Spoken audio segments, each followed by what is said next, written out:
বর্তমানে অন্তর্বর্তীকালীন সরকারকে আমার কাছে মনে হয় ওই যে আমরা ছোটবেলায় পড়েছিলাম না সিন্দাবাদের ভূত, আমার এই সরকারকে সিন্দাবাদের ভূত বলে মনে হয়। কাঁধে তো উঠে বসেছে, নামাবেন কিভাবে এটা ভাবেন আগে, কারণ ওনারা বসে এত আরাম পেয়ে গেছে যে আর নামতে চায় না।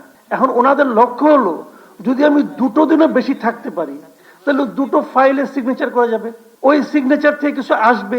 চিন্তাটা এখন ওই পর্যায়ে যে ঠেকেছে, সেটা কিভাবে কি করবেন এটা নিয়ে সবাইকে এখন ভাবতে হবে। সংস্কার নিয়ে আলোচনা করা হচ্ছে, আমি খুব সংক্ষেপে বলছি, পয়েন্টগুলো টাচ করে যাচ্ছি।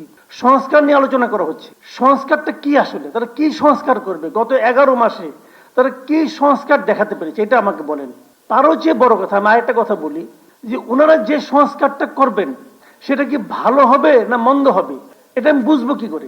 উনি যদি ওনার সরকারের মধ্যে সেই সংস্কারের কিছু একটা প্রয়োগ করে দেখাতে পারতেন যে দেখেন আমরা এই কাজটা করেছি, এই কাজটা ভালো, অতএব এইটা আপনারা পরবর্তী সময়ে করেন, আপনাদের উপকার হবে। পারছেন? পারেন নাই তো। এই সরকার ঠিক সেভাবেই চলছে যেভাবে আগের সরকারগুলি চলতো। তো যিনি নিজের সংস্কার করতে না পারেন, যিনি নিজের জীবন যাপনের মধ্যে সংস্কার করতে না পারেন, নিজের সরকারের মধ্যে সংস্কার করতে না পারেন, তার মুখে তো সংস্কার শব্দটাই মানায় না। এটা কি সংস্কার করবে? কতগুলো ভাড়াটে বুদ্ধিজীবী নিয়ে আসছে বিদেশ থেকে, কতগুলি এনজিও নিয়ে আসছে। এই এনজিওদের সংস্কার, যারা নাকি এই দেশ থেকে চলে গেছে, যে ভাড়াটে বুদ্ধিজীবীরা যারা অন্য দেশের নাগরিকত্ব গ্রহণ করে, সেই লোক এসে আমাকে সংস্কার করবে, আর সেই সংস্কার আমাদের দেশে পলিটিক্যাল পার্টিগুলো মানবে। কেন মানবে এটা আমি বুঝি না। প্রতিদিন সকালে এই আমাদের পলিটিক্যাল পার্টির লিডাররা, কিছু মনে করবেন এখানে আছেন আপনারা, প্রতিদিন সকালে যে ঘরের মধ্যে ঢুকে নিয়ে কি কি আলাপ আলোচনা করে, বাইরে এসে কয়ে যে অর্ধেক খুশি, সম্পূর্ণ সন্তুষ্ট, কিছুটা অসন্তুষ্ট, আবার মাঝে মাঝে ওখান থেকে বাইরেই পড়ে না, আমি এই আলোচনায় থাকবো না। ভাই কি করতেছেন আপনারা? আসলে আপনাদের একটা জায়গায় ঢুকাই নিয়ে সময় ক্ষেপণ হচ্ছে, জাস্ট সময় ক্ষেপণ। সময় ক্ষেপণ করে এটাকে অজুহাত হিসেবে দেখানো হচ্ছে যে যতদিন এই সংস্কার না হবে ততদিন নির্বাচনের কথা বলতে পারবেন না।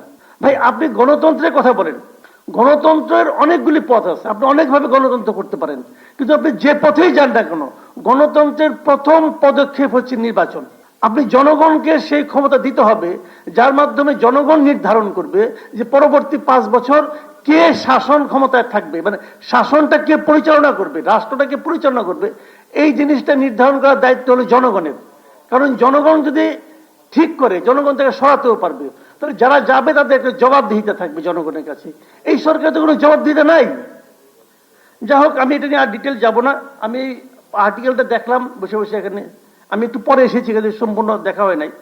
তো এটা দেখলাম, উনি তত্ত্বাবধায়ক সরকারের বিভিন্ন দেশের উদাহরণ টেনেছেন, অনেক পরিশ্রম করেছেন, কোনো সন্দেহ নাই। কিন্তু পিআর পদ্ধতি নিয়ে ওনার যে বিশ্লেষণগুলো, উনি থাকলে ভালো হতো, এটা আমার কাছে খুব একপেশে মনে হয়েছে। উনি পিআর পদ্ধতির মধ্যে কোনো কিছু ভালো খুঁজেই পান নাই। কেন খুঁজে পেলেন না ভাই? তাহলে 91টা দেশ এই মুহূর্তে বিশ্বে, তারা কি খারাপ জেনেও এটা করতেছেন? এটা কেন হবে ভাই? ভালো মন্দ দুইটাই তো থাকবে। আপনি ভালোগুলি বলেন, মন্দটাও বলেন। ডক্টর মামুন কিভাবে আমি বুঝলাম না উনি এটা করলেন, যে সব পিআর পদ্ধতি খারাপ দিকগুলি উল্লেখ করছেন, নেতিবাচক দিক নেতিবাচক দিক। আরে ভাই সবকিছুই তো ইতিবাচক দিক দুই একটা থাকতে পারে, উনি বললেন না। আমি ব্যক্তিগতভাবে বলি, আমি ব্যক্তিগতভাবে পিআর পদ্ধতির পক্ষে। আমি মনে করি পিআর পদ্ধতিতে প্রত্যেকটা জনগণের অপিনিয়নটা সেখানে আসে। তবে এখানে একটা কথা, এখন যখন পিআর পদ্ধতি নিয়ে আলোচনা হচ্ছে, এখন আমি মনে করি এটা জন্য সময় সাপেক্ষ একটা ব্যাপার। এই অল্প সময়ের মধ্যে এটা নিয়ে আলোচনা করতে গেলে বিষয়টা আরো ঝুলে যাবে বলে আমি মনে করি।